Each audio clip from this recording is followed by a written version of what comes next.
हाथी के दांत खाने के कुछ और दिखाने के कुछ और। क्या यही सीन चल रहा है अमेरिका के साथ? आखिरकार डोनाल्ड ट्रंप ने 14 देशों पर नए टैरिफ की घोषणा की है, लेकिन इस बार डोनाल्ड ट्रंप का तरीका बड़ा ही अलग था। वहीं भारत को लेकर क्या फैसला लिया है जानेंगे। जापान सबसे ज्यादा परेशान क्यों हो गया है और जापान को जो खत लिखा है डोनाल्ड ट्रंप ने वो चर्चा का विषय क्यों बन गया है, वायरल क्यों हो गया है ये खत जानेंगे। क्या भारत बिल्कुल सही था और भारत ने सही समय पर सही फैसला लिया, और क्या ये टैरिफ वॉर भारत जीत रहा है? चाइना को ये देखकर बहुत अफसोस हो रहा होगा। जियोपॉलिटिक्स में बहुत कुछ चल रहा है, इसलिए वर्ल्ड मिरर के इस एपिसोड को अंत तक जरूर देखें, जानने को मिलेगा बहुत कुछ। तो आखिरकार इस बार डोनाल्ड ट्रंप सामने नहीं आए पोथी पथरा लेकर और बड़ी सी लिस्ट लेकर, बल्कि इस बार उन्होंने इस्तेमाल किया है अपने social media platform truth social का।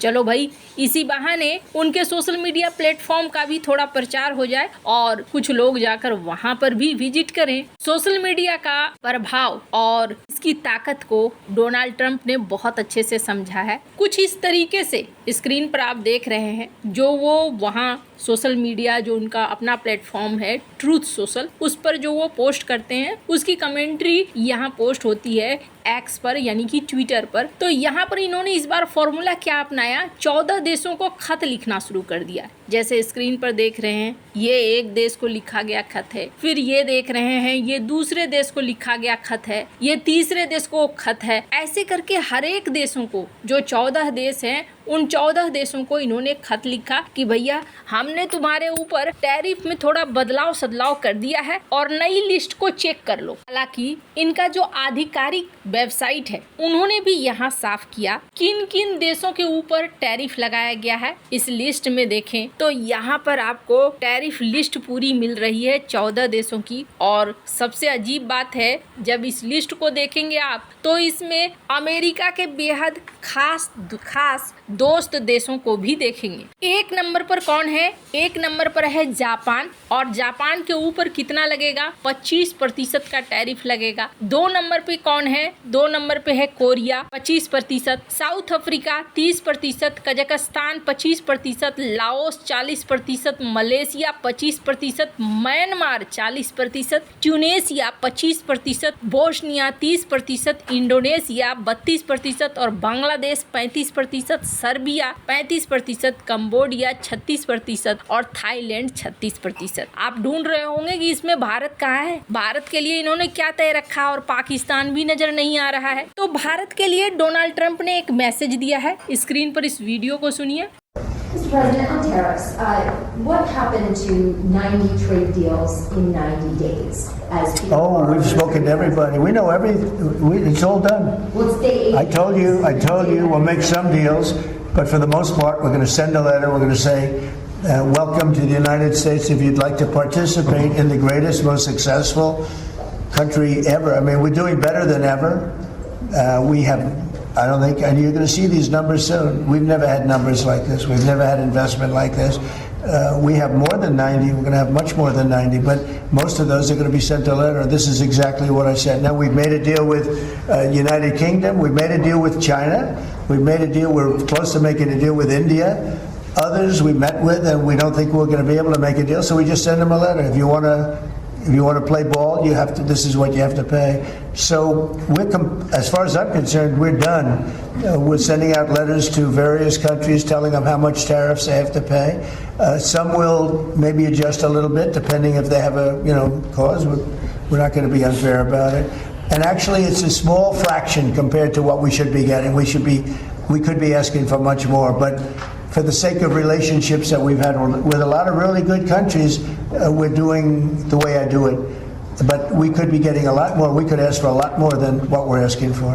डोनाल्ड ट्रंप ने मैसेज दिया है कि भारत के साथ जल्द ही हमारा समझौता हो जाएगा। चाइना और यूके के साथ हमने समझौते कर लिए हैं और हम भारत के साथ समझौते के करीब हैं। भारत के लिए ये एक महत्वपूर्ण डेवलपमेंट है, क्योंकि इससे पहले 2025 के अप्रैल महीने में ही अमेरिका ने भारत पर 26% की टैरिफ की घोषणा की थी, जिसे बाद में 90 दिनों के लिए 10% तक कम कर दिया गया था। अब अगस्त 1 की नई समय सीमा के साथ भारत और अमेरिका के बीच एक मिनी व्यापार समझौते पर बातचीत तेज हो गई है। खैर, आपको याद होगा इससे पहले हमारी जो टीम गई हुई थी अमेरिका, वो टीम वापस लौट आई थी और बात कहाँ नहीं बनी, बात नहीं बनी एग्रीकल्चर के सेक्टर में और कहा जाता है डेयरी के सेक्टर में। दोनों ही सेक्टर में बातचीत नहीं बनी, जिसके बाद भारत वापस लौट आई टीम और पीयूष गोयल ने एक बड़ा ही कड़ा सा जवाब दिया था और कहा था कि हम डेडलाइन के ऊपर दबाव में किसी तरीके का समझौता नहीं करने जा रहे हैं। और इस बात की तारीफ जो चाइना की मीडिया है ग्लोबल टाइम्स, उसने भी करा कि नहीं, अब जो अमेरिका टैरिफ के वार कर रहा है भारत के ऊपर, तो भारत इसका जवाब दे रहा है, रोक रहा है कि नहीं, तुम्हारा टैरिफ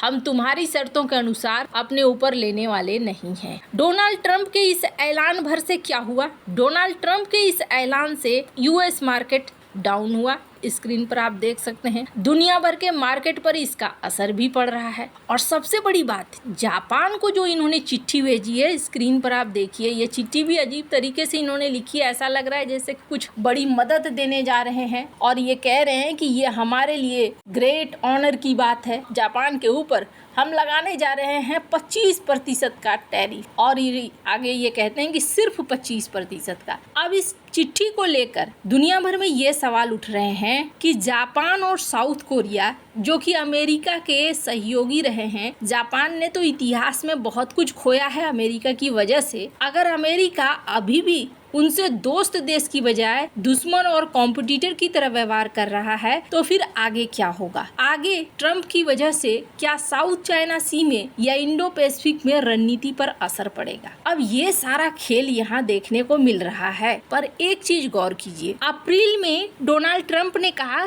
कि 9 जुलाई से लग जाएंगे सभी के ऊपर रेसिप्रोकल टैक्स। और अभी जो ये लिस्ट आई है, इस लिस्ट में डोनाल्ड ट्रंप ने कहा कि चलो जी 9 जुलाई नहीं, हम तुम्हें थोड़ा छूट देते हैं, 1 अगस्त से लग जाएंगे, वरना अगर चाहते हो तो 1 अगस्त तक बातचीत कर लो। कहीं ऐसा तो नहीं है कि पूरे शेयर मार्केट को हैंडल कर रहे हैं डोनाल्ड ट्रंप, ऐसे बयान दे दो कि शेयर मार्केट अप हो जाए। डोनाल्ड ट्रंप उस पोजीशन पे हैं जिसका असर शेयर मार्केट पर पड़ता है। और ये चीज नोटिस की गई है कि ज्यादातर डोनाल्ड ट्रंप का जो स्टेटमेंट है, वो स्टेटमेंट आता है या तो फ्राइडे को या फिर मंडे मॉर्निंग को। इसका सीधे शेयर मार्केट पर असर पड़ता है। खुद अमेरिका के व्हाइट हाउस के इनसाइडर्स का क्या कहना है, इन्होंने अपना नाम नहीं बताया है, लेकिन इनका ये कहना है कि डोनाल्ड ट्रंप ये सब कुछ जो तय कर रहे हैं, डेडलाइन तय कर रहे हैं, सबके ऊपर टैरिफ लगाने की बात कर रहे हैं, ये सब झूठ है। और ये बात मैं नहीं कह रही हूँ, स्क्रीन पर आर्टिकल देख सकते हैं आप, जिसमें ये कहा जा रहा है कि दरअसल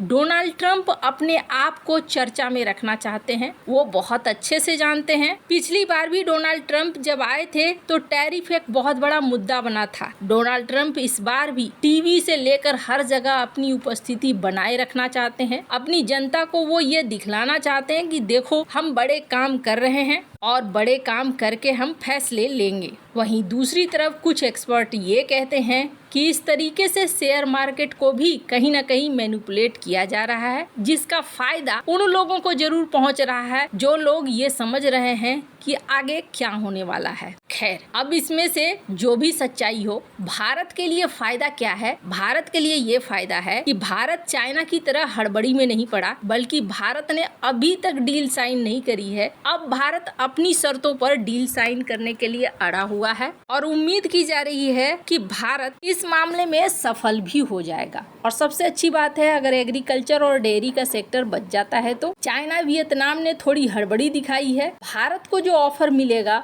वो ऑफर उनसे अच्छा जरूर होगा। खैर, अभी पाकिस्तान भी इस लिस्ट में नहीं है, इसलिए आने वाले समय में देखना होगा कि पाकिस्तान को क्या ऑफर मिलता है। आपको क्या लगता है इन सब मामले में? आपकी क्या राय है? कमेंट कर जरूर बताएं। जल्द मिलते हैं अगली वीडियो में नई खबर के साथ।